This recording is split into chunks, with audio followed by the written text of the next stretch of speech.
Hey guys, this is ARC the Cartoon Master, and once again, before we start the video, my children's book, Being Proud, My Life with Autism, is still available from various online stores. It explains autism in a way that both kids and adults can understand, told from the perspective of a young girl named Bonnie, who's a bee because why not, eh? And my webcomic, That Kid Maya, is now available from more sites than just Webtoon. It's now available on Tappers and Global Comics, in luscious high definition. No more of that high compression nonsense. Links to both of those will be in the description. So now, on with the show. Well, it's just about that time now to review 6 more episodes of The Buzz on Maggie. Yeah, I think I might make this a yearly thing now. Or I might not, we'll see. But before we get into the reviews proper, I just have a few notes for the previous reviews. Number 1 is, it wasn't an essay on the Outsiders that Jonah phoned up his friend to plagiarise in that episode of Summer Heights High, but rather it was just a short story that he had to write. Once we had to write a short story for English, and he didn't do any of it, and the night before he called me and asked me to repeat the whole story word for word for him, and the next day he submitted my story under his name. The assignment on The Outsiders was the big project that spanned the whole term for Jonah's story arc, so that's probably where I got it mixed up. Jessica and Jonah, you'll all be presenting your talks on The Outsiders tomorrow. Miss, that sucks. You said I could do mine on 2-pack. I beg your pardon? You said I could do my assignment on 2-pack. Why would I let you do it on 2-pack? Because you said... When the topic is The Outsiders. Secondly, I said that Maggie challenged Aldrin to a game of Bugsketball against Pupa, when really it was Aldrin's idea, and Maggie tried to talk him out of it, but to no avail. But she did pit Aldrin and Pupa against each other for various other sports, including the one she made up. So again, that's probably where I goofed up. Thirdly, I said that flies molt, which is only true for the larval stage, that is to say maggots, and it's not something that adult flies partake in, which would explain why Maggie, Raina, and no one else in Miss Wingston's class was familiar with the concept, as they likely don't remember molting as babies, and presumably their parents didn't explain it to them. Fourth, and this is probably the biggest one, my and that other person's headcanon that Maggie is autistic. Now, as you might have guessed, there's no definitive proof of this one way or the other on the show itself, nor any that I could find regarding the making of the show, since there's very little behind the scenes info on the Buzz on Maggie in general. But I will quibble on some nuances that I may have glossed over in my review of the candidate. You see, when I showed the video to my cousins, one of them said they really don't see Maggie as being autistic, which I don't know if that's because they don't realise that some autistic folks are more extroverted, especially women, or if the evidence I gave wasn't sufficient enough, or I just didn't explain it well. But in any case, I'm not going to rescind my headcanon / armchair diagnosis, so much as I will revise it a bit. And honestly, looking at Maggie's character again, I get more ADHD vibes from her. She's reckless and impulsive, she has trouble focusing, particularly in school assignments. She can be somewhat inattentive at times, and overall she reminds me of characters like Bart Simpson and Luz Noceda, who are themselves either headcanoned or canonically have ADHD on their respective shows. Now, that's not to say that Maggie can't also be autistic, as plenty of folks have both ADHD and autism, but overall I'd say she's probably more ADHD, speaking as a diagnosed autistic who may or may not himself have ADHD. But with that said, I still think Maria and the Beetle twins are still definitely autistic, and I think Raina could have a bit of mild autism herself. But whatever, if any of you watching this have ADHD and or autism, especially if you're a woman, I recommend discussing it amongst yourselves in the comments, preferably in a civil and constructive manner, thank you very much. And lastly, I have some good news. Pie Guy Rules is back! Yep, the guy who inspired me to make this series has returned to YouTube, and he's currently doing a series where he streams his old SpongeBob reviews and puts them in a tier list. And after that, he'll be reviewing other shows in a similar format, so yeah, feel free to subscribe to his channel if you like. Just, please don't mention those controversial videos that caused him to, contributed to his leaving YouTube in the first place. You don't want to push your luck. So, with all those notes out of the way, now it's time to merrily ring the luncheon bell. With episode 4a, Lunch Lady, which if you couldn't guess from that needlessly elongated title, is the first appearance of ancillary character Lunch Lady, voiced by Candy Milo. The episode begins in the Buzzdale cafeteria, where the students line up to be served, something I guess. Ugh, every day it's slop. Mondays, refried slop. Tuesdays, twice baked slop. Wednesdays, slop medley. Thursdays, leftover slop. Fridays, mystery slop. Dang, crazy how little has changed since then. But unfortunately, Lunch Lady's not taking it, and insists on serving her garbage regardless, which... wow, that food must be truly bug awful if even the flies don't want it. Also, as a kid, this episode made me dread the cafeteria at the new school I started attending shortly after, as I thought they'd serve me this gooey brown stuff. But nope, it turns out the food there was actual friggin' food.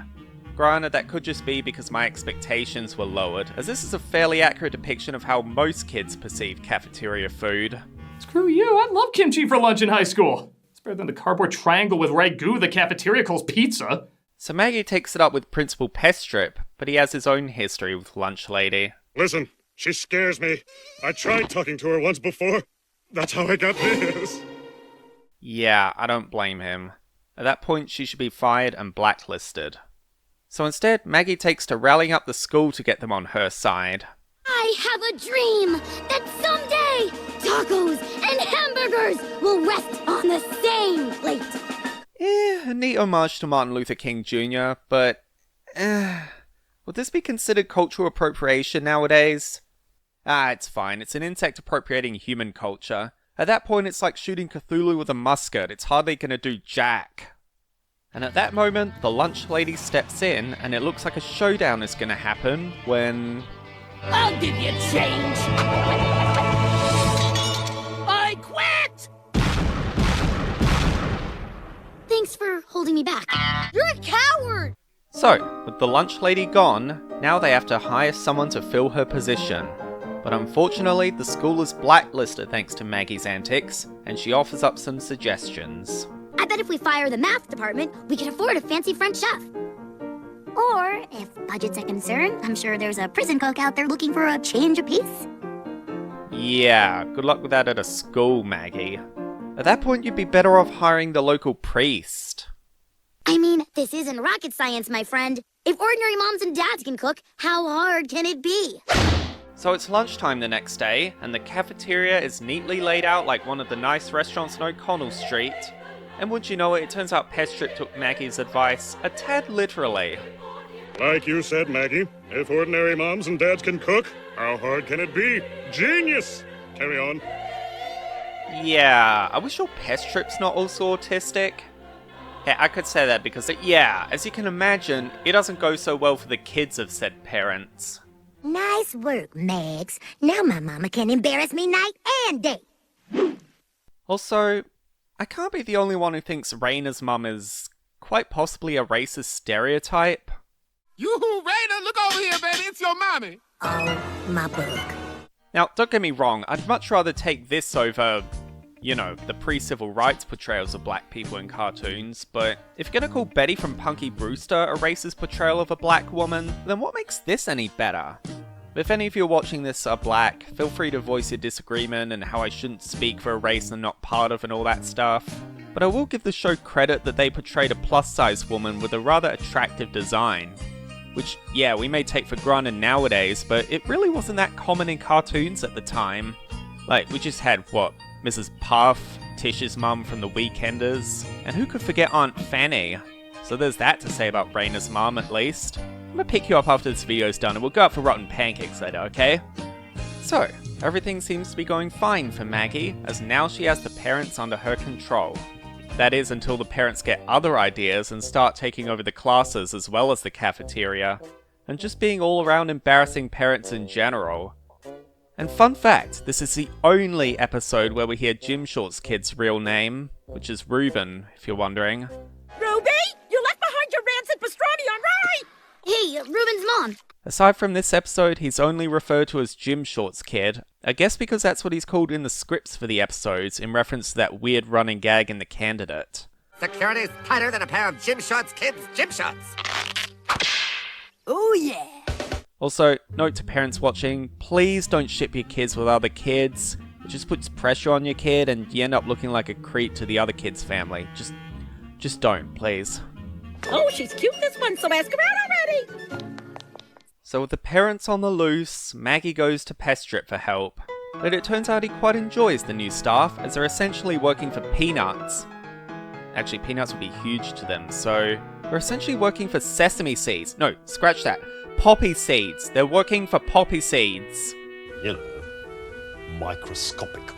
So now we can afford this fancy new desk, which plays a tune that's hella problematic now, so I'm gonna play this song instead.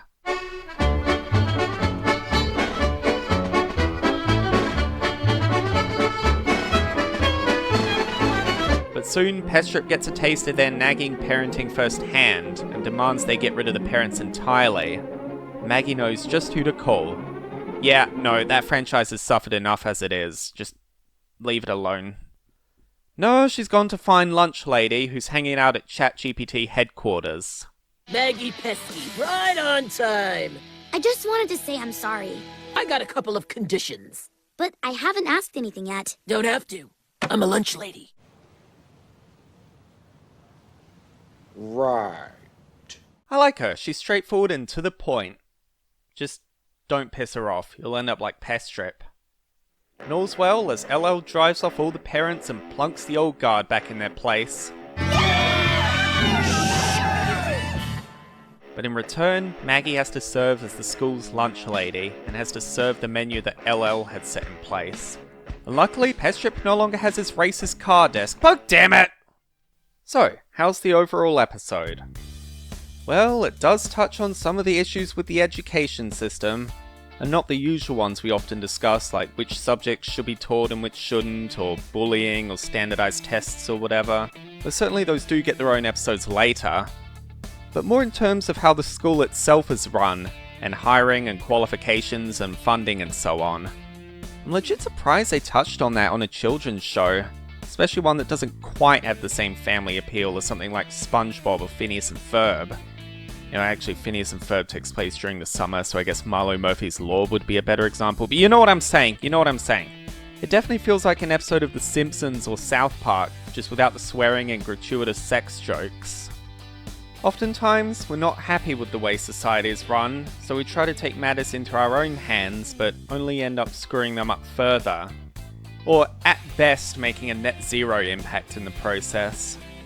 It's a classic story structure that's been explored on various TV shows and sitcoms like The Simpsons, SpongeBob, and even in the days of Gilbert and Sullivan with operas like The Sorcerer, Iolanthe, and Utopia Limited, where any attempts to improve the system or institution just screw things up further.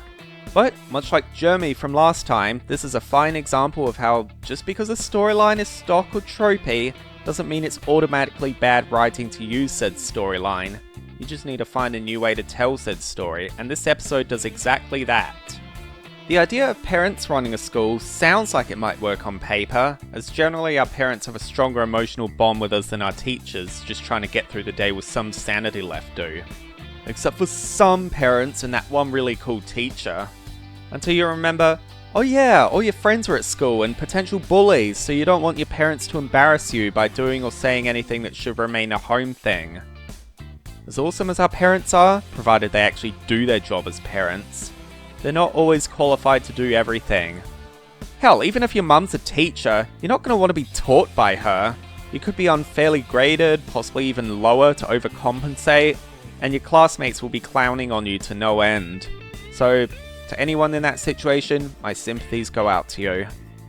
It's also a good introduction to kids that even when the school is competently run, it's by no means perfect or omnipotent, and things cost money to be run effectively, especially in public schools, as sadly those are especially underfunded. At least I'm guessing this is a public school, since only private schools have uniforms in America, but I could be wrong on the matter. Now don't get me wrong, I'm not saying we should just give up and never bother changing anything in society, as that would be especially hypocritical coming from me, the guy who's always telling people on Twitter to be the change they want to see instead of just demanding it. But, like with most things in life, it's important to have a plan in place, so you're not just treading unpaved ground with a blindfold on, leading to stuff like this happening. It's important to get to the root of the issue and to work your way out from there, rather than just pruning one measly leaf and hoping the issue will sort itself out from there. But okay, enough rambling about the message and the social commentary again. I doubt anyone who's watching a show titled The Buzz on Maggie, featuring anthropomorphic insects getting themselves into zany slapstick hijinks, to get a crash course on philosophy and or political science. It's more of a perk, if anything. So how does the episode as a whole stand up? Well, the writing is pretty on point in typical early Buzz on Maggie fashion, not just for the real-world subtext, but also for the jokes and characterization. I legit forgot how funny this show was at its best. This is the first time Principal Pestrip's character going forward is established, where in The Candidate he pretty much had no character aside from just being the school principal, and with a couple of funny moments where the joke was more how relatable they were. This is the start of the Pestrip that I and the two other people who watched this show religiously when it came out came to know and love. He tries to be stern and professional with Maggie, but he's such an eccentric goofball that you can't help but love him for it. He's like if Principal Skinner and Mr. Krabs had a baby that somehow inhaled Johnny Bravo. Honestly, I could see myself being like this if I were a school principal, or really if I were in charge of any important organisation, once I'd worked up the confidence over time. And the titular lunch lady is a bit of an interesting character for what could have worked fine as a one-dimensional antagonist.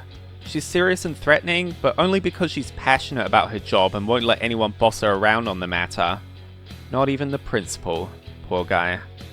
And she's willing to talk business when others get on her level, even if she's blunt and to the point. Honestly, it's crazy how much I appreciate this seemingly minor character now that I'm older. She's like Chief Bogo if he worked a low-paying job at the Krusty Krab. It's just a shame she's reduced to a background character in later episodes, with the exception of Honey Striper, where she's easily the best part of what's kind of a lackluster episode, but we'll get there much further down the line. Also, this is just a slight nitpick, but even as a kid, I always thought it was strange that Maggie's parents weren't in this episode. You'd think they'd show up to give her a taste of her own medicine with their embarrassing ways, but maybe it would have been distracting to see their unique designs, though somewhat resembling their kids, compared to the other parents being slight iterations of the kids, which is typical for side characters' parents who don't get much screen time to establish themselves, and whom the character designer doesn't want to waste a perfectly good design on. And yes, that was something I got as a kid too, even if I didn't understand that these things cost time and money to produce. At least not to the extent it was that big a deal, you know. So again, it's just a minor thing that in no way affects the quality of the episode, I just thought it would be interesting to point out. So finally, this episode is some good frickin' food. A good story, good jokes, good characters, and a good message about how, even though we love our parents, sometimes they can be a bit of a pain. But that's okay, because we love you, and we appreciate the love that you show us. Unless you're that kind of parent, in which case frick right the hell off. But if not, then continue spreading the love. Well, I'm glad that wasn't a stinker. Now let's hope we can say the same for episode 4b, Love Stinks. It starts in the Buzzdale hallway as we're introduced to Melvin Stinkleton, voiced by Kevin Michael Richardson, a stinkbug who's bullied and ostracized at school just for the simple crime of, well, being a stinkbug. That's racist! So Maggie, feeling bad for him, stands up for him to the student body.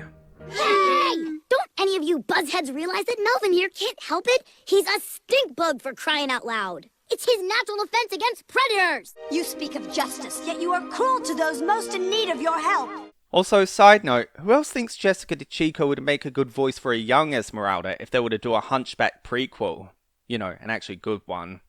Not that cheap direct-to-video garbage they were churning out in the 90s and 2000s, but anyway, let's not get into that. So anyway, Melvin really appreciates Maggie's kind gesture and asks her out on a date. Which, yeah, as a kid I thought that was weird, as they're not even the same species, but hey, if a pig and a frog can do it, hell, if a crab and a pufferfish can do it. No, scratch that, if a fox and an alien plant creature can get together, flying a stinkbug sounds more normal now, doesn't it? But Maggie gets a whiff of a stench and isn't too keen about it. Why did you just say no thanks, I'm busy? Because yes was quicker and I was about to pass out. You're a coward! No, but seriously, this is actually a good setup. We've all been in that situation before, where we get roped into something because we don't want to let the other person down or come across as rude or whatever. But Maggie soon regrets it as she realises that Melvin's family might not be the best crowd to hang out with, and her friend Raina gives her some pretty funny advice. Hey, tell him you broke your wing. Save yourself, girl. No, I can't lie. I said I'd go and I'll go. Okay, but you wouldn't be lying if I really did break your wing. Thanks anyway, Raina. You're a good friend. Aw, God bless you, Raina. And they say women can't be friends. So the next day, or however much later this is, Melvin takes Maggie to the Swamp Club, which is basically Sticky Feet's version of a country club, with all sorts of fun activities to get up to for exclusive members and any guests they may invite. So Maggie decides to let Melvin down nice and gently, but she's too distracted by all the fun slides and water sports, so she and Melvin spend the day partaking in said fun times, while Melvin unwittingly stinks up the place for everyone else. Can someone turn off the jets? They're getting a little too strong. What jets? Later that night, Maggie recounts the events to Pupert and Raina, and Pupert makes a sarcastic remark on the matter, which is rare for him as he's normally so sweet and innocent. But Raina gets more on the level with Maggie and offers some relationship advice. You want him to like you, but not like you. Sure, I like you a lot. Okay, then here's what you do. You be his friend. You make sure you call him friend. You leave no doubt in his mind that he is your friend. That way you say it without really saying it. You hear what I'm saying? Totally. And Maggie does exactly that the next day, or however much later their second date is. But it sadly backfires as, once again, Melvin takes it a tad personally. Thanks for saving my life, friend. Hey, Jake. Have you met Maggie? She's my friend. So next, Maggie consults her brother Aldrin on the matter, as she figures it's best to get a bloke's opinion on how to deal with the bloke. There's this guy and I just want to be his friend, but I'm worried that he thinks I'm more than a friend. I mean, we have lots of fun together and I don't want to hurt him, and I'm pretty sure I haven't done anything to make him think we're more than friends, so I guess I'm pretty golden. What do you think? Did you tell him that under absolutely no circumstance would you ever, in a million years, date him? Well, no. Then he totally thinks you're his girlfriend. Ugh, tell me about it. Even women are guilty of this in my experience. Like, I'm flattered and all, but I'm not really interested in a relationship, thank you. So Maggie decides to put her foot down once and for all the next time she sees Melvin, but the head of the Swamp Club, voiced by Kevin Michael Richardson, has other ideas. As president of the Swamp Club, it's my honor to announce we have a new addition to the Swamp Club Wall of Fame. Welcome Maggie and Melvin, the cutest little couple in the swamp. Oh no! Ouch. Now that has to stink.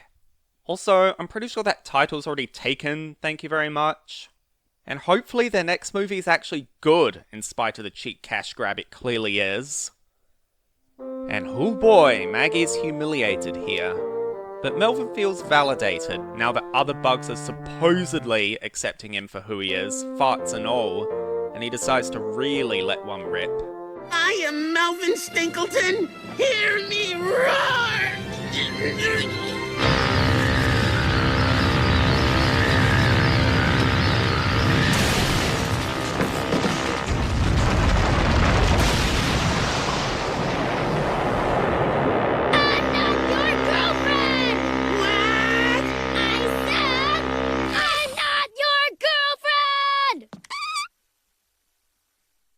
Yeah, he really wasn't kidding when he said, Oops, too much broccoli. So Arthur Sullivan here breaks the news to Melvin that he's now banned from the Swamp Club.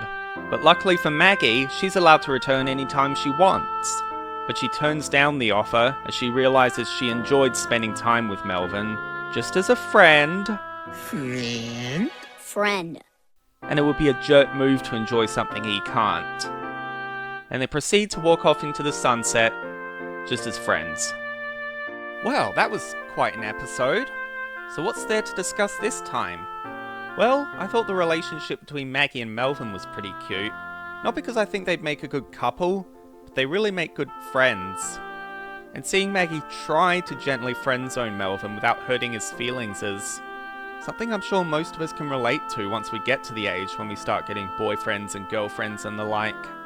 And I should know, I've been both the Maggie and the Melvin in 2 different relationships. With my first girlfriend, she was a very nice lady, but honestly, I really just saw her as a friend. And even ignoring that, I swear she wanted to spend every waking hour with me, not realizing that I may have needed downtime or me time, you know? But for a while we continued to hang out as friends, and I felt us more on the same page on that front. As for my second girlfriend, I was definitely the Melvin there. Actually no, I was worse than Melvin, because all he did was misunderstand Maggie's signals, but I was constantly making mistake after mistake. And she wasn't having any of it, so I figured it was best to just call it off. All this to say, I relate to both Maggie and Melvin's struggles in this episode very strongly. Even though they could have made Melvin just a stereotypical jerk-ass creep who only liked Maggie for her looks, writer Laura Perkins Britton really went above and beyond to ensure that everyone important was likeable and identifiable. Also, the beginning of the episode I'd say is pretty powerful, showing kids that they should stand up for the outcasts in society and call out discriminatory practices wherever possible. And imagine this would have strongly resonated with plenty of kids who are bullied just for being themselves and doing their own thing. And I'm glad they included that in the episode. The Swamp Club is a unique location for the show, and it's fun to see Maggie and Melvin having simple, leisurely fun in all this disgusting scum.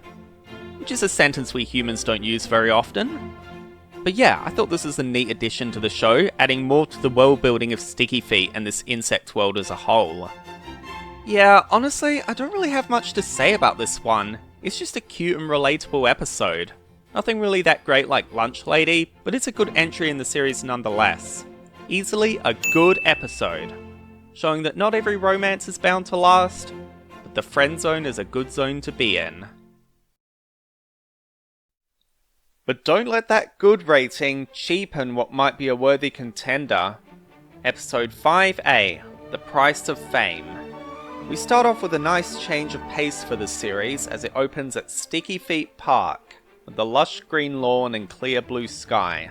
Honestly, with all the yellows and browns on this show, which, don't get me wrong, those definitely gave this show a unique identity before they became associated with Mexican drug lords and AI slop, seeing this background is like watching the Quidditch scenes in Harry Potter after having to stare at those urine-stained castle walls for about an hour or so.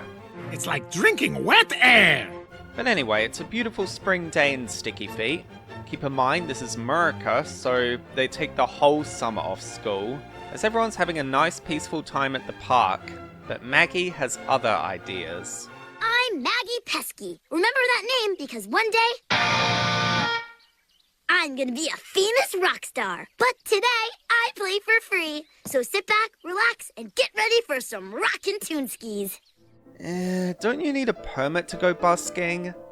Granted, she might not know that because she's just a kid, at a time when the only way you could Google this stuff was with a computer, and your parents would be pestering you to get off so they could use the phone, so I'll give her some leeway here.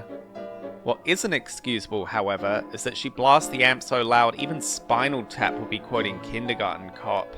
Like, bruh, or sis, or whatever, you're at the park. How about a cover of the second movement of Beethoven's Pastoral Symphony? Or even Jason Flynam's Get Outside. Get outside, it's a beautiful day. Get outside while the sun doth stay. Get some vitamin D, cause it's totally free when you get outside on this beautiful day. Yeah, I wrote those lyrics myself. Pretty neat, huh? So yeah, the park is totally deserted thanks to Maggie disturbing the peace. That is until Pupit comes merrily skipping along because he has a crush on Lucy, a girl in his class voiced by you know who. She's got big eyes, a pretty smile, hairy legs. When do I get to meet this lucky bug? Right after I do. I kinda haven't talked to her yet. Pupy, she'll never know you like her if you don't say anything. I know, but I'm way too shy to talk to her. So, I wrote a song, and I'm gonna sing it to her tomorrow at show and tell instead. Spoken like a true gentleman, wooing a woman with a soft serenade. But weirdly, for a show with a plucky girl protagonist, especially one who's a musician, you'd think they'd have her woo her crush with a song, instead of expecting the man to do all the work like it's the bloody Victorian era. But don't worry folks, I've got it all under control, just you wait. But we do get the next best thing, where Maggie volunteers to sing Pupet's song for show and tell, which, admittedly, the song might hit a little weird coming from a much older woman, and I'm wondering if Maggie's teacher is wondering where she is right now, but I guess that's applying real-world logic to a show where insects have lungs and vocal cords. No, really, just Google how insects breathe, it'll totally blow your mind. And hopefully you're not still using dial-up in 2026, unless it's like a rural area that gets bad connection, I don't know. But sadly, while Pupet's song is accomplishing its goal of winning Lucy's affection, and despite that earlier query she gets it's coming from Pupet, the rest of the class is bored senseless because you know what kids are like with their short attention spans. And trust me, it's not just Gen Alpha. Even when I was a kid, my mum was fascinated that I could sit through a whole movie, even one aimed at families like Toy Story of Mary Poppins and the like. And even on The Simpsons, they made jokes about how kids' attention spans were waning because of television, and how it was rotting their brains, wink wink. Man, fall down. Funny. So clearly it's not a new problem. So Maggie wins them back by ad-libbing her own jaunty song, titled Tony the Tick, much to Pupet's disappointment.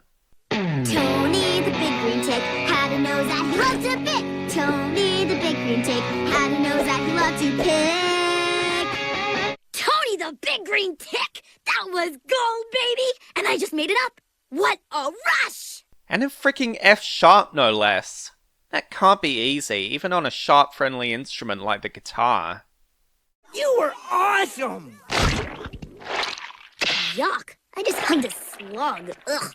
Well, you, sir, are a racist, and a rude one at that. So yeah, Pupet is absolutely devastated that he didn't get with Lucy, as shown with some delightfully cartoonish human-like heart anatomy. Again, Google where an insect's heart is sometime, you'll be giggling like a 12-year-old.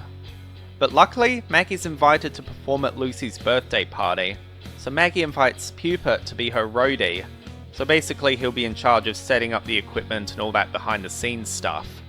So that way he'll be there when Maggie performs his song for Lucy. Cut to the day of the birthday party, as the child fan base is none too thrilled with the opening act.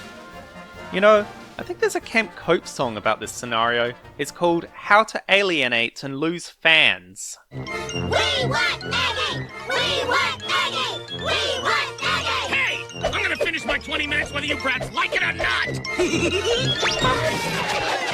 Hey, at least be grateful he's giving a performance, unlike some clowns.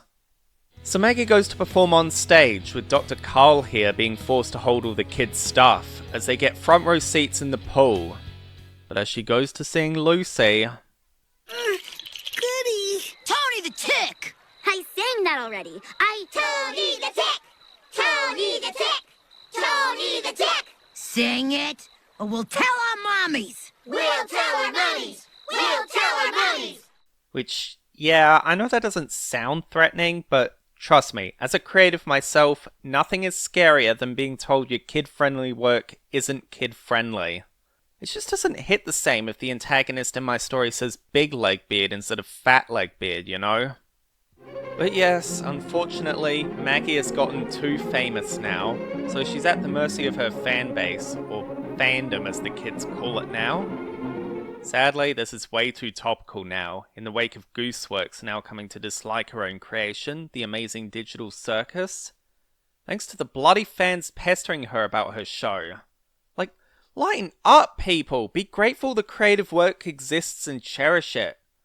And Gooseworks, whatever you're getting up to nowadays, I hope you're doing well for yourself. And if there's any other creative endeavours you have in store for us, I hope you find purpose in working on those instead. Especially if the fans just leave you the hell alone, those But Maggie has an idea. Instead of performing in front of a crowd, Maggie will give a private performance for Pupet and Lucy in the park. There's just one catch though. There's a crowd of paparazzi and adoring fans waiting outside the Pesky's house, waiting for that fly's footfall to be distinctly heard. She even has a fan named Tony, who's a tick. So Pupet and Lucy are left waiting at the park as Maggie tries ever so hard to escape her fans a la Hard Day's Night, all set to another Danny Jacobs song. Like the price of fame is bringing me down. Won't you leave me alone? So Lucy, naturally, tires of that nonsense and ditches Pupert just as Maggie arrives. Please don't hate me. Yeah, whatever. Also, how friggin' flat are the roads in America for that to be possible? But whatever helps sell the joke, I guess. So Maggie's next gig is at Cheesy McBuzzy's, which I assume is a reference to Chuck E. Cheese's, the classic chain of restaurants/arcades/animatronic puppet shows that, if I understand correctly, are a staple of American childhoods. And surprisingly, there are a few select locations here in Australia. But anyway, this is the kiddie big time, as Maggie calls it, and from here, her career will skyrocket once she wins over all those adoring fans. But there's one problem. After this, she won't have any more chances to sing Pupert's song for Lucy. So she decides to do it then and there, to which all her fans bail, leaving Pupert and Lucy to be alone together at last. Great! Now what am I supposed to do with these? I'll take one. Well, that was quite a ride. Firstly, I need to point out that this is, sadly, one of only 2 episodes where Maggie's dream of becoming a rock star, though previously established in the science whatchamacallit, actually forms the basis for the plot. The other being Honey Striper, which, as I said before, isn't a particularly good episode, but we'll get to it when we get to it. I don't know why it's just these 2 episodes. Maybe Disney wouldn't allow it, or maybe the writers were saving it for future seasons that never got made, or maybe they didn't know what to do with the idea of Maggie being a musician, but either way, it seems like an odd choice. This would be like if SpongeBob had barely any episodes about jellyfishing, or Mermaid Man, or the Krusty Krab, or what have you. Or if we rarely got to see Squidward on the clarinet. Or if we only got 2 or 3 Simpsons episodes centering on Lisa's love of jazz, or science, or activism and the like. Kinda gives you an empty feeling, huh? But either way, I thought this episode was pretty good, and a good introduction for kids to the world of celebrity and stardom and the music industry. And, much like the candidate before it, it does it on a smaller, more kid-oriented scale to make it relatable for the target demographic, without dumbing it down too much that it insults their intelligence. I'll try not to dwell on the morals or messages too much, as this isn't really the kind of show you come to for proper life lessons. You go more to Arthur or The Weekenders for that sort of thing. But I will say that it's a good cautionary tale about the realities of becoming a celebrity, even a local celebrity, and how it can interfere with your social life and your privacy and your mental health. So it's important to scale back and know your limits. Yeah, kids, if you really want to get rich, don't seek after fame. Study business and finance with minors in accounting. Trust me, I'm a YouTuber. I know exactly what not to do. If you're going to pick a career that will inevitably expose you to the world like this, I recommend picking something like being a writer or a director or a composer or something like that. Something that doesn't require that much public exposure, and at most you'll interact with fans at Comic-Con and similar venues. I think I'm doing pretty well so far, being a writer and cartoonist, and have previously dabbled in filmmaking. And of course my YouTube channels, but that's more of a hobby for the time being.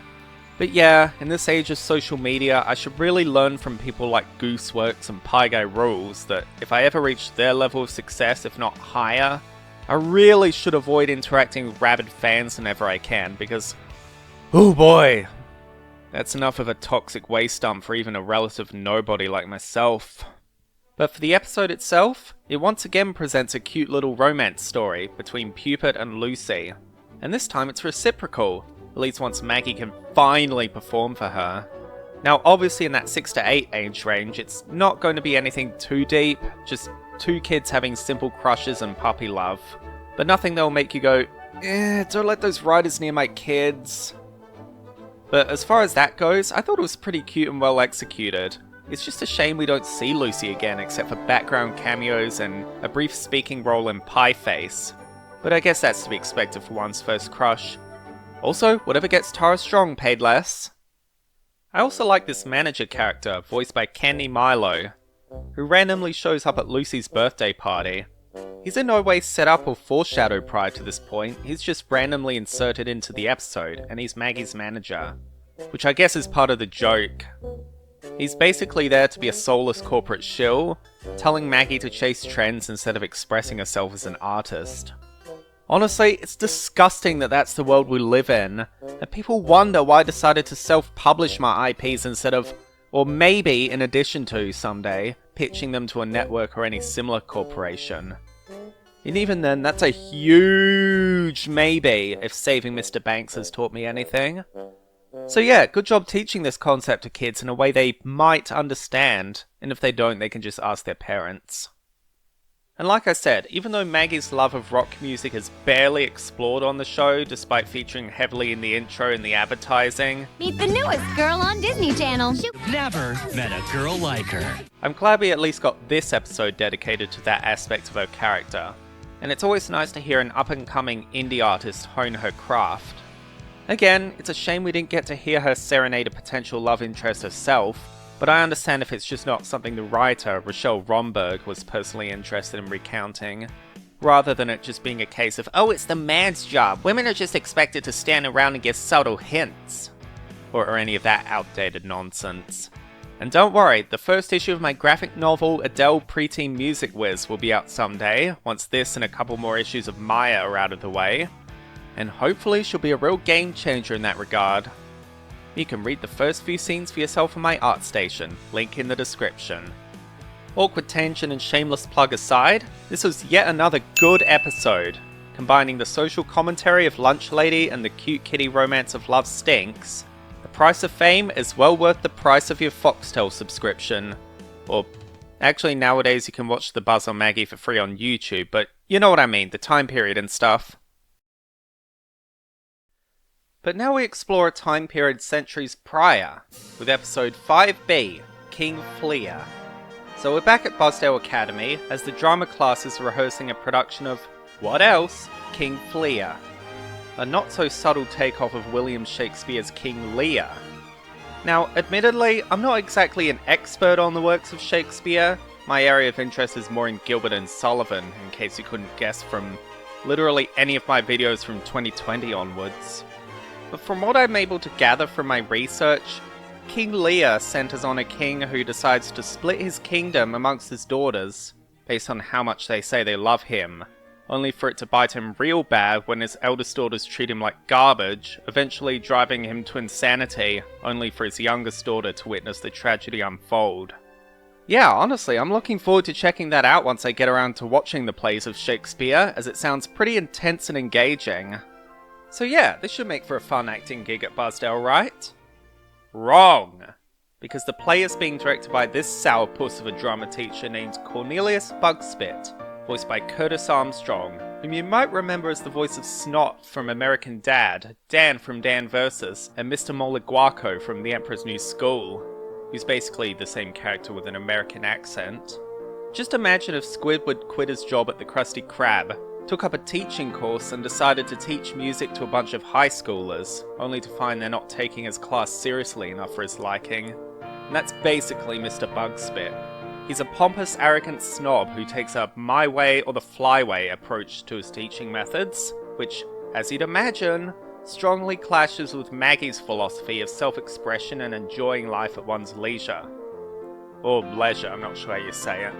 Though he doesn't appear much on the show, he teaches different subjects each time he appears, such as social studies and history. And every time he makes those subjects a bore for our plucky heroine. Yet another worthy antagonist for this series, right up there with Principal Pestrip in my eyes. And he'd be right at home as the fast-talking comic baritone role in one of the Gilbert and Sullivan operas, being played by the likes of Martin Green and John Reed, but getting a bit off track here. So yeah, Bugspit is a real tight-ass director, turning down everyone's suggestions with a firm, "Nuh-uh, I'm the director, so I call all the shots." My idea is that you keep your ideas to yourself! Eugene, you're off your mark! Move it! Raina, for the last time you are playing a rock. Just lie there. An understandable motivation, but not the most polite or constructive way to go about it. And as someone who's acted in plays before, I can tell you it's pretty much exactly like this. The director will get onto you for acting even slightly off from how they envision the play. They just normally explain themselves better than Bugspit does here. But Maggie screws up big time by suggesting she performs a song about the joys of being an oak tree. I'm stoked to be that oak. I got a trunk full of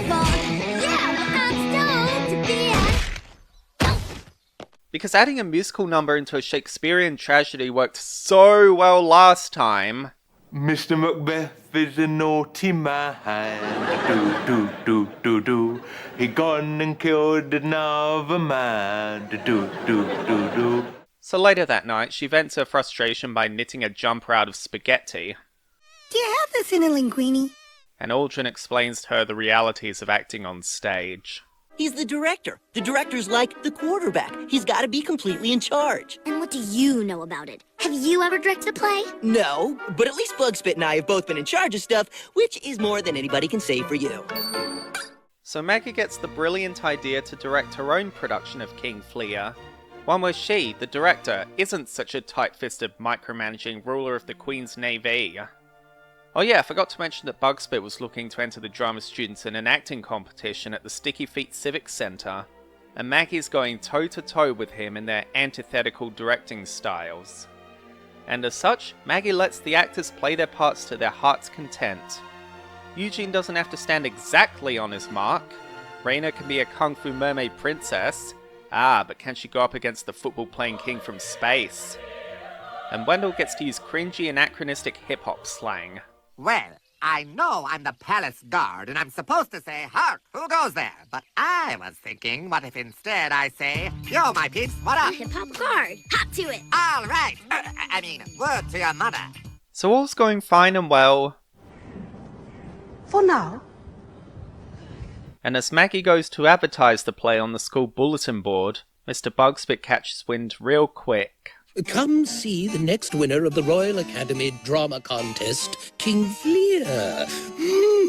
Sounds like an advertisement for my play. Keep reading. Maggie Pesky's cool version, not Mr. Bugspit's stinky version. And as such, he decides to pay a visit to the makeshift studio in the Pesky's garage and, well, let's just say the production of the AVGN movie probably went more smoothly than this. Eugene, what are you doing way back here? Go stand on your mark. Oh, but I decided this should be my new mark. Pretty cool, huh?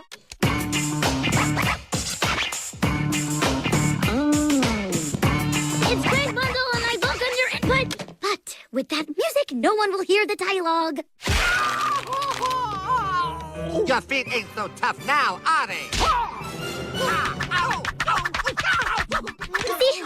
Just a little healthy creative debate. Perfectly normal. Ow!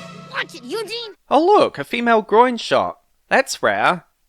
And yes, apparently it's also hella painful to kick a woman in that area because of all the nerves and bone down there. So I would not recommend it in real life.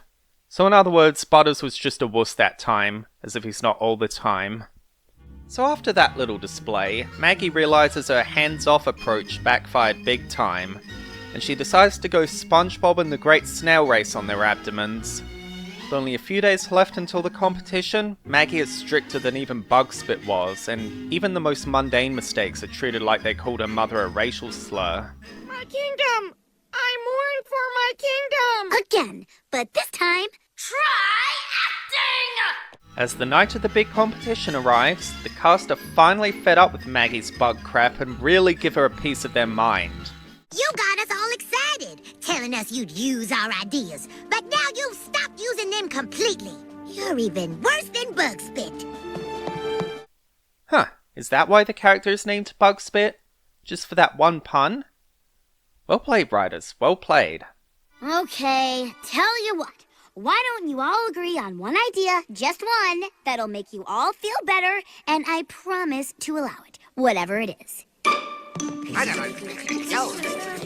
Okay, we got it. Ready to hear our idea? Ready. Oh, may I see that first?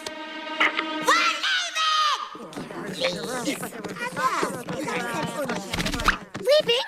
Wait, but how can thou abandon me? Eugene, Wendell, sweetest Rena, all is lost. My kingdom! I mourn for my kingdom!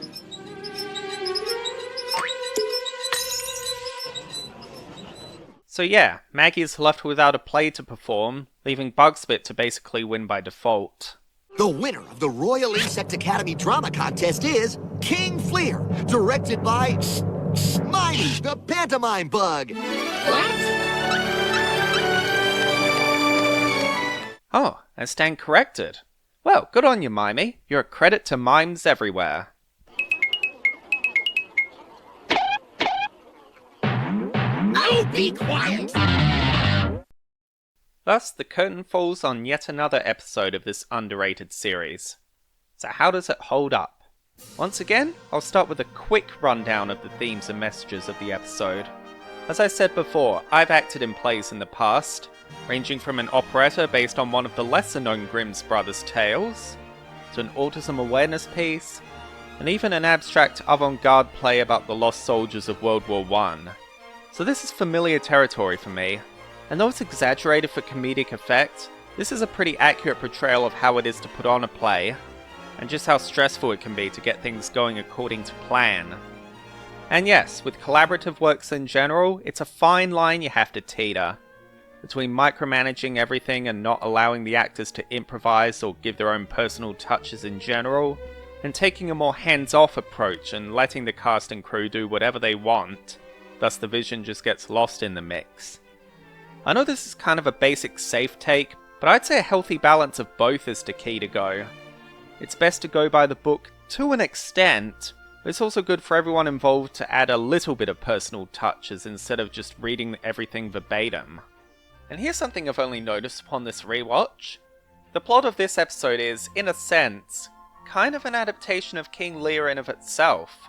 I mean, okay, it's not an exact retelling from what I can gather, but it uses a lot of the same basic plot beats, where Maggie is essentially Cordelia, the youngest daughter who's straight up honest with her father, getting kicked out of the club, and the rest is sort of a King Lear fanfic, where Cordelia starts her own kingdom with less restrictions, a la Princess Ida, only to end up in the same position as her callous older sisters, running the kingdom due to her own hubris, ultimately ending in a similar tragedy.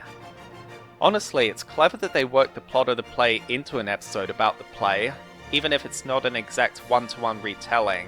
It's definitely a good way to get kids interested in the works of Shakespeare. Also, although this may or may not be a coincidence, there are some notable parallels between this episode and the novella Animal Farm by George Orwell. You may have heard of it got a good animated film adaptation by Hallison Batchelor, which you should totally watch sometime, and a really bad animated film by the otherwise talented Andy Serkis, but we won't talk about that here. But basically, Maggie is kind of a stand-in for Napoleon the Pig, overthrowing Farmer Jones, or in this case Mr. Bugspit, and starting her own farm with blackjack and hookers. Okay, I guess she doesn't overthrow him as such, as Bugspit still gets to put on his production of King Flear, but again, it's not a one-to-one analogy, just some similarities here and there. And as Maggie starts off doing all she can to separate herself from Bugspit, as Napoleon and the farm animals do to avoid being like Farmer Jones, over time she becomes more and more like him, losing sight of why she overthrew him, or did her own thing with blackjack and hookers in the first place. Again, not a perfect analogy, but that's what I got out of it. And either way, it's a valuable cautionary tale on how power can easily go to one's head if they don't take the time to reevaluate their values every now and then. And speaking of which, Maggie is definitely at her worst so far, needlessly pushing her fellow drama students practically to the edge of their sanity with such barbaric direction. But again, what makes it justifiable is the execution. Maggie isn't like this for no reason. She starts out more hands-off and libertarian, letting the actors go at their own pace and do their own thing. And only once she realizes it's putting them behind Bugspit does she up her game and take charge in such a hard-ass manner. It's all about escalation. And as I said before, this is eerily similar to how SpongeBob became a real jerk-ass while coaching Gary for the Great Snail Race. But what makes King Flear work better than that episode, in my opinion, is that where Gary is essentially just an animal, equivalent to a cat on the show, and thus he can't really communicate how he feels about it to SpongeBob, these poor saps are on the same level of sapience as Maggie, so they can, and try to, speak up on the matter to her. And eventually they end up bailing like they should have from the start, or at least once she started getting like that. So it's less animal abuse and more treating employees unfairly, which is still douchey, just not to that extreme. Also, it helps that unlike SpongeBob, Maggie doesn't make any disparaging remarks about the opposite gender. She waits 6 more episodes to do that. And once again, the jokes are pretty much on point. Scenes with Mimey make me laugh out loud, which is really saying something as mimes in cartoons are kind of a tired trope, but something about this particular context really lets him slay with his miminess. But also the scenes where the characters rehearse the play, both Bugs Fit's stinky version and Maggie's cool at first version before it goes steeply downhill. And as I said before, it's interesting that we got a female groin shot on a freaking Disney cartoon no less. Now just a quick disclaimer, I'm not saying it's funny because she's a girl and she got hit, let alone by a guy. It's just nice that it doesn't always have to be a bloke on the receiving end either. Just thought I'd get that PSA out there. And it's a shame more shows in general don't do this, but what can you do? Other than make your own cartoon with blackjack and hookers. And once again, that concludes another good episode reviewed. With brilliant jokes, social satire and character interactions, this is a kingdom we won't be mourning anytime soon. Well, now it's time for a trip down to the farm with episode 6a, Rottingmuck Ranch, or Ranch if you're from New South Wales, Victoria. It opens with the Peskies driving their kids to their Uncle Zeb's farm, as Maggie reminisces of when she was a young girl and Zeb considered her the favourite. Oh, now Maggie, I don't think my brother really plays favorites. Are you kidding? Yeah, as you all know, I've heard of clunkier ways to establish siblinghood.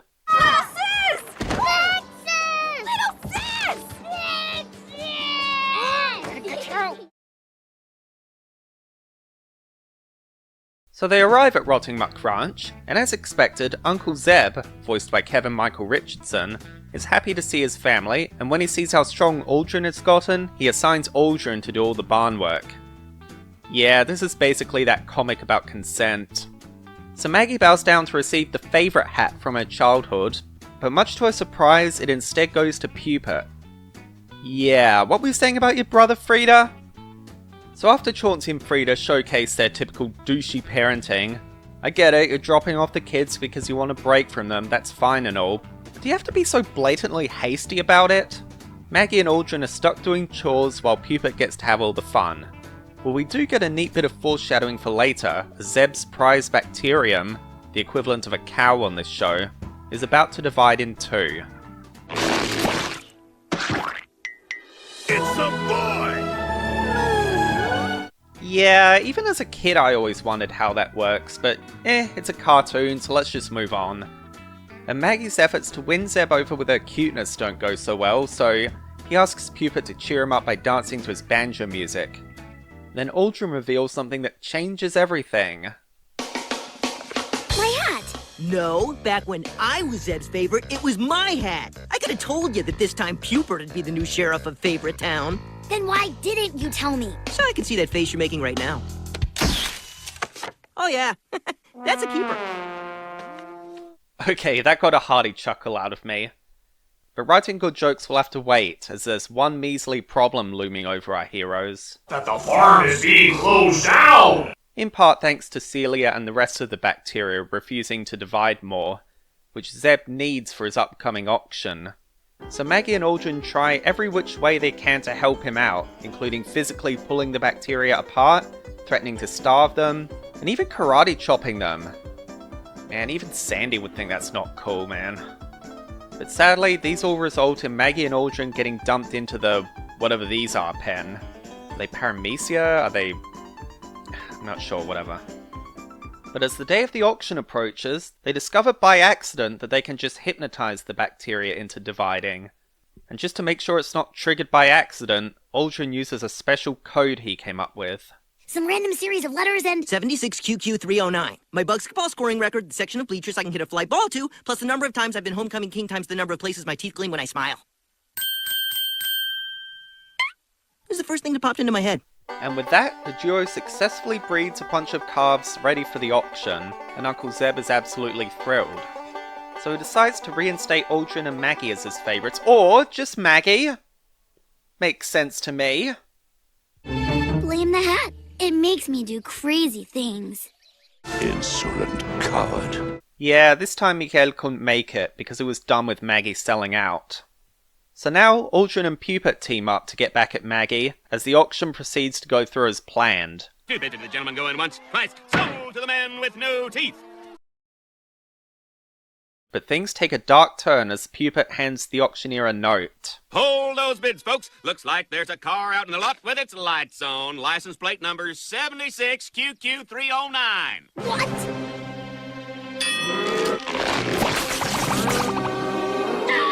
Once again, that plate number is 76QQ309. They're getting too small. Yee-haw, that's a tongue tickler. I'm gonna say it 5 times fast. 76QQ309, 76QQ309, 76QQ309, 76... It's my car! It's my car! At 12? But yeah, with that foolproof plan totally sunk, now the bacteria are numerous enough that they end up destroying the whole farm, and the siblings fight over the favourite hat, leading to its destruction. And with Zeb on the verge of bankruptcy now that his farm is gone, and his bacteria are seemingly worthless now that they're so tiny, he notices that Pupet finds them adorable, and he gets a brilliant idea. Just sell them in pet shops in the city. Wait, so the dog-like germ that Maggie brought home was illegal to own, but these cow germs are in the clear? Man, cartoons can be weird sometimes. But either way, Zeb ends up making bank and saving the farm. Sorry we kinda wrecked it in the first place. Oh, I blame myself for playing favorites. Now y'all are all my favorites. I never realized how much that silly little hat meant to all y'all. Redundant much redundant? No, but seriously, apparently a lot of Southerners do legit use y'all as both singular and plural, even though it's supposed to just be plural. It even comes up a lot with Sandy Cheeks on SpongeBob, for example. What y'all doing sitting in the middle of the floor like that? And the episode ends with Maggie having fixed the favourite hat as the trio comes to a custody agreement. I get it Mondays, Wednesdays, Fridays. Tuesdays and Thursdays. Weekends, holidays. Deal. Also, side note, here in Australia we use the term holiday to mean vacation, both in the sense of time off from school or work, and straight up leaving the town for leisure, or leisure, again, still not sure how you say it. So as a kid, I thought this meant Aldrin got the hat all the time, and that Maggie and Pupa got straight up duped, unless on the off chance that they visited Zeb's on a school night, which I doubt is that often. But luckily a later episode cleared up that debacle. Keep in mind, this was before Phineas and Ferb. Bloody dialectal differences, eh? And yeah, that's the episode. So, this one's going to be hard to talk about because I really want to like this episode, and I recall really enjoying it as a kid. But something about it doesn't quite hit the same as the previous 4 in this video. First, let's talk the positives. I like the new location in this episode. I grew up on a farm when the show was airing, albeit just a hobby farm where the animals were basically pets. So it was neat seeing that represented on a Disney Channel cartoon and how it's run in this fly society. I especially like how the animals are represented by protists, bacteria, and other single-celled organisms, essentially sidestepping the issue with something like SpongeBob, where which animals are anthropomorphic and which are analogous to pets and livestock is seemingly arbitrary, though you could argue that SpongeBob runs on Zootopia logic, where different animals evolved sapience independently of one another. Hence why Squidward has full personhood despite being a mollusk like Gary, for example. But yeah, with the buzz on Maggie, they just kept it simple and had it so arthropods evolved human-like intelligence exactly once, and they used lower life forms for produce. I also like the premise for this episode's plot. Siblings vying for the affection of a family member is one that many of us can relate to, and this episode, at least on paper, showcases it brilliantly. With all 3 of the pesky siblings, aside from Bella, since she's too young to comprehend all that drama, having been Zeb's favourite at one point or another, and trying different methods to win it back. Whether it's relatable or not, I can't really say, because I don't recall being in that position as a kid, but I'm sure many of you guys can give your say in the comments if you like. Where this episode falls flat, as you might have guessed, is the execution. Despite those positives, just something about this episode feels kind of missing, you know? For one thing, this episode just isn't that funny, but to its credit, I don't think it's trying to be that funny. Unlike, say, the Science Whatchamacallit, where most of the jokes were either kind of stale or just kind of cringe, this episode is more focused on just telling the story straight rather than telling jokes, though there are certainly funny moments here and there. And yes, the photo gag was my favourite in the episode. I think if they had just a few more funny jokes like that in the episode, I would have rated it much higher. And yeah, ironically, if this were a more grounded and realistic show, like say Daria or The Weekenders, you know, just your typical slice of life fare, This episode would have the opposite problem, where it's too silly and cartoonish. Let's not speak of the holiday incident again. Also, the characterization is a bit off from what we've seen of the show. Not to say that anyone's out of character. Maggie, Aldrin, and Pupa all act like their typical selves and react in ways we'd expect for the characters by this point. But more so the new character introduced in this episode, Uncle Zeb. He's maybe a little underdeveloped. He's just kind of the typical cool uncle who gladly indulges his niece and nephews because they're not primarily his responsibility to care for, but he doesn't really have much character outside of that and being an archetypal southern farmer character. Now, that's not to say he's written terribly or anything. He's likable, and you care enough to see if the auction goes smoothly and saves the farm. And obviously for this kind of show, we're not going to get anything deep enough to fill out a Harry Potter character profile on Movie Flame's channel. But just to the level of, say, Maria or Lunch Lady or even Melvin could have sufficed, where you get a little bit of an idea of what they're like from what little screen presence they have. Maybe just a few more scenes with Uncle Zeb could have sufficed, especially as we never see him on the show again. But as it stands, he's written, well, enough for this kind of story. And speaking of Uncle Zeb, I should probably address that African elephant in the room, as this is the second time on the Buzz on Maggie that Kevin Michael Richardson, a black actor, has voiced a stereotypically white character, the first being the pompous upper-class British guy from Love Stinks.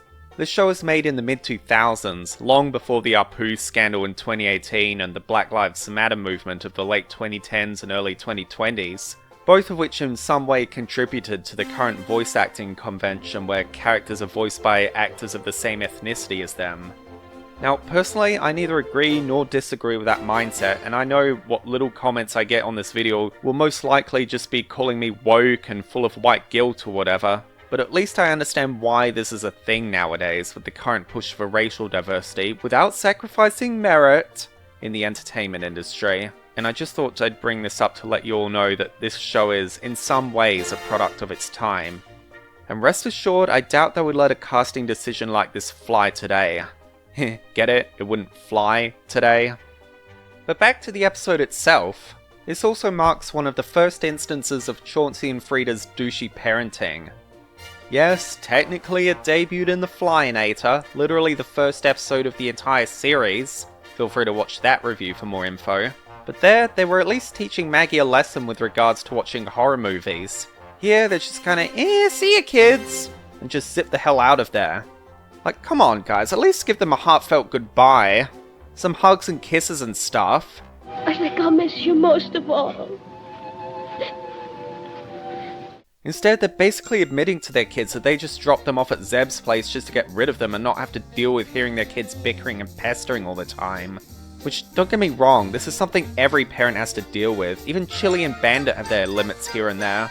But normally you don't want to be this blatant about it or your kids will think you hate them, rather than just wanting a break from them. But still, this is one of the lighter examples of Chauncey and Frida's douche parent mode, as they're not on screen for very long and you can tell this is an excuse to get them out of the story, rather than contriving petty conflict like in some later episodes. So I'll at least give them the stamp of decent cartoon parents here. Wow, that was a lot more than I had to say about that episode. But yeah, the equal mix of both good and, well, not really bad, but less good moments. This episode gets a resounding meh rating. Rest assured, this is on the lighter end of meh, and it could have gotten a good if it were a little funnier and or had a little more character interactions. But as is, I've got a feeling that not everything's going my way. Well, I wish you all a bella notte, because sadly this is our last entry in this video until we go on to the next 6. Episode 6b, Bella Con Carney. As you may have guessed from that title, this is the first episode where Bella, Maggie's baby sister, is pivotal to the plot. Which only seems fair as the previous episode centered on the pesky siblings aside from her. So the episode begins at the Pesky's milk carton as Maggie is listening to the radio in her bedroom as they're giving away a ticket to see Maggie's favourite band, the Flaming Moths, to whoever's the 7th caller when the Moths song, Burned by the Light Bulb, starts playing. And Maggie naturally wants that coveted ticket as the concert is otherwise sold out. God, I freaking hate companies like Ticketmaster and Ticketek, buying out all the tickets and selling them back to the consumer for inflated prices. At least in Zootopia, Nick actually turned the product into something new, instead of just flipping scarcity for profit. But here, who actually benefits from this system apart from the scalpers? So good on you, writers, for calling these companies out. But anyway, Maggie's baby sister, Bella, comes hopping in at that moment and distracts her while she's listening. And Maggie ends up winning the ticket, right as Bella unplugs the phone, causing Maggie to lose the ticket as she's unable to give them the shipping info. I mean, they literally asked for her address on live radio. I get that they needed it so they could send her the ticket, but that's the kind of phone call you make in private, so I think Bella just saved Maggie's life, just saying. And things don't get much better, as tonight the parents are going out to, I don't know, fancy restaurant, the opera, I don't know, some kind of formal event, and Frida leaves Maggie in charge of looking after Bella. And to pour salt in the wound, Aldrin and Pupert are heading off to the carnival, leaving Maggie rather disappointed. Oh no, that's right, your baby's eating. First mods, now this? Are you trying to ruin my life? So this carnival is actually in a college dorm room in the human world. A rather dangerous location if you ask me, but I guess that's part of the appeal. And as it turns out, Maggie managed to make it after all. She just brought Bella with her. Mom said Bella and I should bond. Then I realized what better way for us to bond than by having fun. Hey, it's your wings on the line, not mine. But as Maggie soon finds out, this turns out to be a bit of a hassle, as Bella's far too tiny to be riding a roller coaster. So Maggie is forced to go on the dumb kiddie rides instead. Oh yeah, this is great. Could this ride go any slower? You got it! Man, if only they installed the Postman Pat ride, then they'd be all set. Also, side note, as a kid, I thought this ride was just one of those slides you go down sitting on a rug. Keep in mind, this was back when we had the old tube TVs that couldn't do high definition, and we couldn't pause and rewind. And I was a kid at the time. The point is, I thought the Carney here was just being a tight ass. But honestly, she's kind of reasonable, knowing what this actually is. So after Maggie's bored with this ride that makes the mitten look like the Superman coaster at Movie World, she decides to try her full hands at some Carney games. Because apparently someone forgot to tell her they're more rigged than the 1876 election. But one particular prize catches her eye, that being a mirror with a sticker of the flaming moths on the glass. Though, if they're taking up that much room, then it essentially has the same problem as the jewels inside that bell in Hunchback 2, like, kinda defeats the purpose, right? But anyway, the game in question is just the typical knock the cans over with a ball game, except the cans are ditalini, I think? It's a type of pasta that's kinda shaped like barrels, if you're wondering. But as you'd expect, Maggie fails to knock them over, because these games are designed to be unwinnable. And she ends up spending all her money, plus the lint from her pockets. Also, this is where I learned that skirts have pockets as a kid. But actually, it's because Bella keeps getting in her way, so, you know, like by kissing her and blowing bubbles and stuff. So as Maggie puts her down on the ground, then she finally ends up winning that mirror. Yeah, you forgot to tell old Pegleg here that you're supposed to nail down one of the bottom cans? But at that moment, the human college boys return, and all the flies are forced to evacuate. But unfortunately, Bella is nowhere to be seen, and Maggie can't find her before she's forced to flee like everyone else. I can't find Bella! Oh my bug! What happened? I just set her down for a second. She must have gotten packed up with the carnival. We gotta catch them. They're carnies, Maggie! They could be anywhere by now! But luckily, Pupert can smell rotten candy a couple of blocks down, and he tracks the carnies to a trash can in an alleyway. And it turns out they've adopted Bella as one of their own, as the Carney rules state that anyone is free to join, especially the unloved. Which Bella thinks she is after that little display on Maggie's part. One of us! One of us! One of us! One of us! Good luck explaining this one to Mom. Don't you worry about her. She'll be fine. We Connies are like family. Yeah, well, we Peskies are an actual family. Her family, so hand her over. Please. But the three siblings decide to challenge the Carnies to some Carney games to win Bella back. And while Aldrin scores some excellent shots at the basketball game, Pupert fails to even throw a ball through a hoop. So it's up to Maggie to win that 2 out of 3 by throwing a lifesaver onto a toothpick and...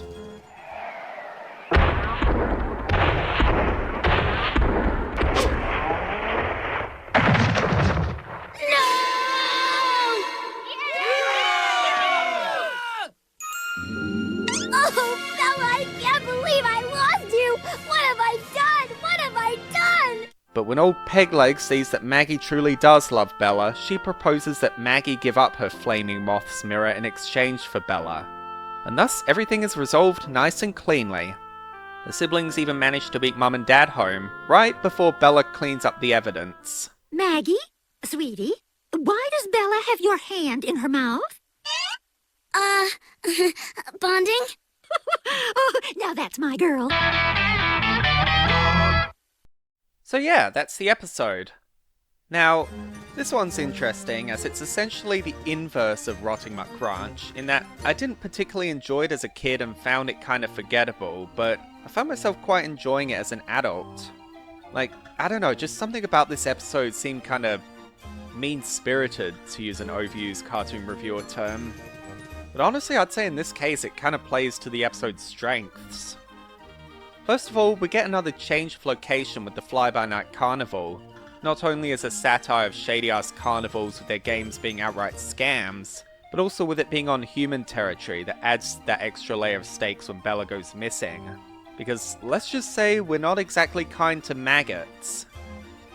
And secondly, I like the relationship between Maggie and Bella, and how they progress from a typical younger sibling annoying an older sibling, to the older sibling coming to appreciate them and their presence. As someone who has two sisters, I can say this is something I've related to at various points in my life, whether I was the annoying younger sibling or the annoyed older sibling. And for a simplified cartoon portrayal, they managed to capture that perfectly. And at times, we do feel like our family members just eat up our whole day, leaving us basically no agency to make our own time to do stuff. But sometimes we just have to suck up and go with it, you know? Now, obviously there's going to be limits, but you gotta pass out if it's truly worth putting your foot down or not, you know? You really feel bad for Maggie as she frantically goes looking for Bella after how she treated her badly previously. Like she regrets it and wants to tell Bella she's sorry. Again, I'm sure it's something many of us can relate to for one reason or another. And honestly, I'm amazed they made an episode centered on Bella this freaking watchable, as most of the time she doesn't really do anything on the show other than sit at her high chair or whatever. But again, what keeps it engaging is Maggie's relationship with her, both the good and the bad. Plus, it's vastly superior to another Bella-centric episode further down the line, which I'll have more to say on that in a later video.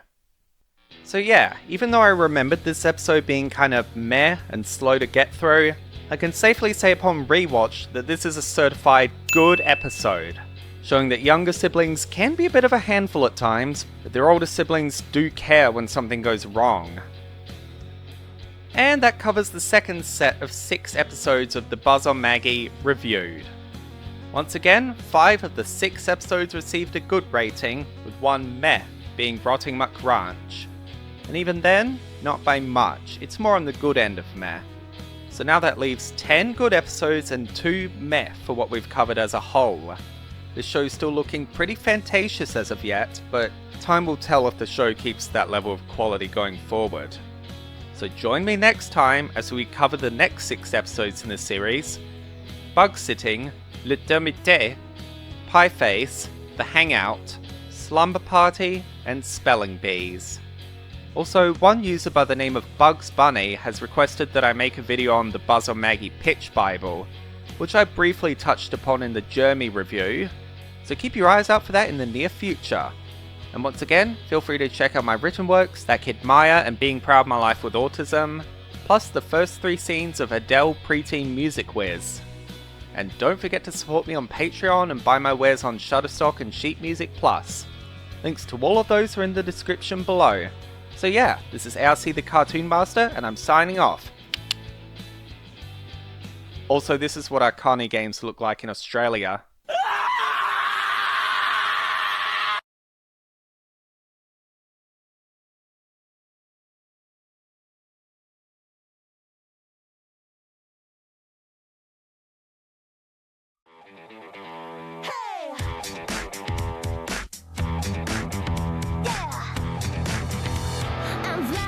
The original, I'm fly, unpredictable, I'm nearly irresistible, and I don't even try.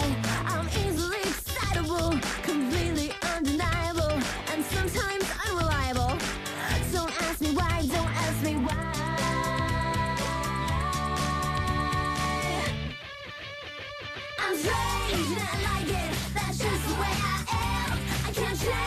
can't hide it. That's just the way I am. Might as well get over it. Don't try to understand. I'm strange and I like it. Just the way I am. From a whisper to a shout on what the buzz is all about. Everybody's bugging out now. I've only just begun. They can't rain on my parade. I'm sunshine on a cloudy day. Make lemons into lemonade. I'm just having fun. I'm strange and I like it. That's just the way I am. I can't change, I can't hide it. That's just the way I am. Might as well get over it. Don't try to understand. I'm strange and I like it. Just the way I am.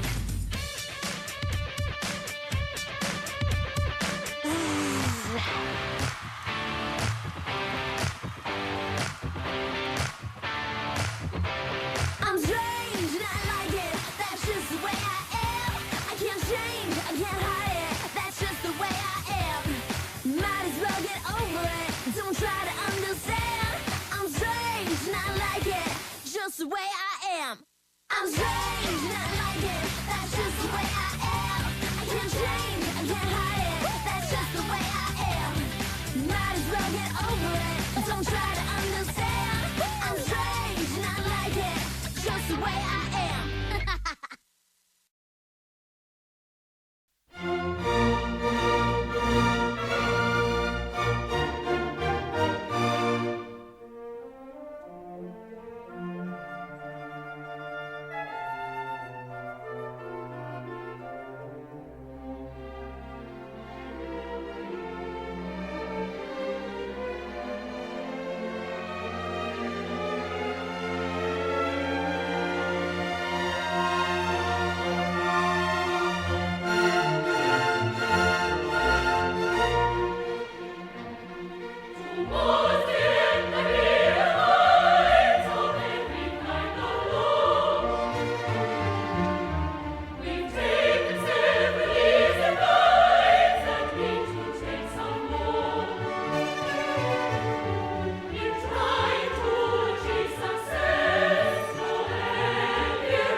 Man's a ribald, man's a rake, man is nature so.